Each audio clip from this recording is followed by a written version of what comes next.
La salle des marchés, une symphonie de chaos et d'excitation. Des écrans qui clignotent, le bourdonnement incessant des données, le frisson de la victoire et l'agonie de la défaite, le tout se jouant en temps réel. J'étais captivé, attiré par l'attrait de gagner de l'argent, beaucoup d'argent, de n'importe où dans le monde, avec juste un ordinateur portable et une connexion Internet. Mais comme pour tout jeu à enjeux élevés, il y avait des leçons à apprendre, certaines plus douloureuses que d'autres. Voici mon voyage dans le monde du trading et la sagesse durement acquise que j'ai acquise en cours de route. Laissez-moi partager avec vous les conseils pratiques que personne ne vous donne lorsque vous débutez. Des conseils qui pourraient vous faire économiser du temps, de l'argent et des déceptions. Mon aventure a commencé comme beaucoup d'autres, séduit par le chant des sirènes des richesses rapides et de la liberté financière. Des promesses de transformer quelques centaines d'euros en sommes qui changent la vie ont rempli mes fils d'actualité sur les médias sociaux. Chaque histoire de réussite alimentant le feu de mon ambition. J'étais ferré. J'étais loin de me douter que j'étais sur le point de m'embarquer dans des montagnes russes émotionnelles qui allaient mettre mes limites à l'épreuve et m'apprendre des leçons précieuses sur moi-même et sur les marchés. Internet regorgeait de gourous promettant les secrets d'un succès immédiat en trading. Suivez mon système, disait-il, et vous nagerez dans les profits.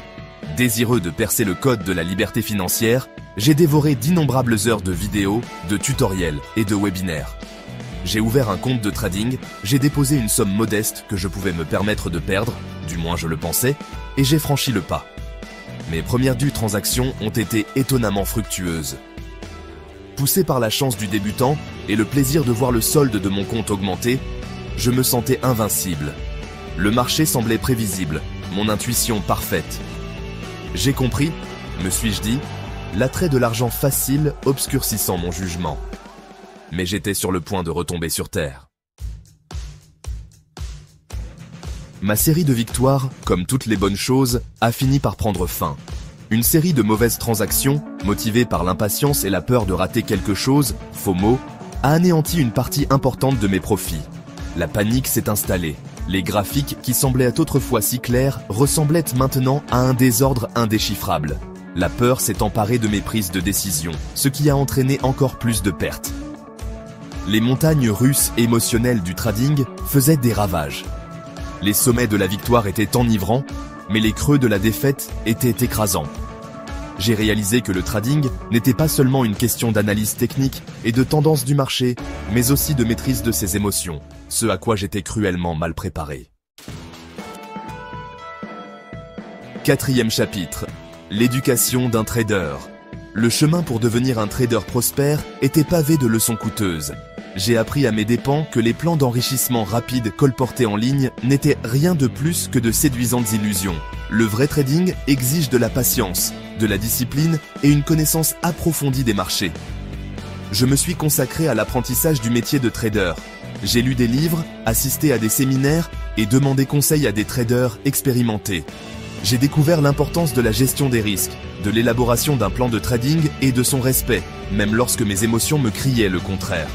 J'ai appris que le trading est un marathon, pas un sprint, et que les profits constants proviennent de décisions calculées, et non de la recherche de gains rapides. Chapitre 5. Trouver ses marques. Une nouvelle stratégie émerge.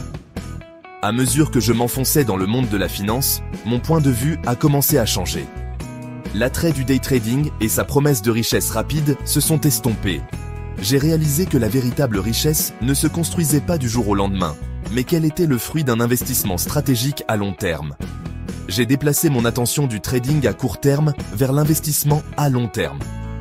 J'ai diversifié mon portefeuille en investissant dans des entreprises ayant des fondamentaux solides et un potentiel de croissance à long terme. J'ai appris le pouvoir des intérêts composés et l'importance de la patience pour se constituer un patrimoine durable. Chapitre 6. Maîtriser son avenir financier. Mon voyage dans le monde du trading a été une véritable aventure émotionnelle, jalonnée de hauts exaltants et de bas cuisants.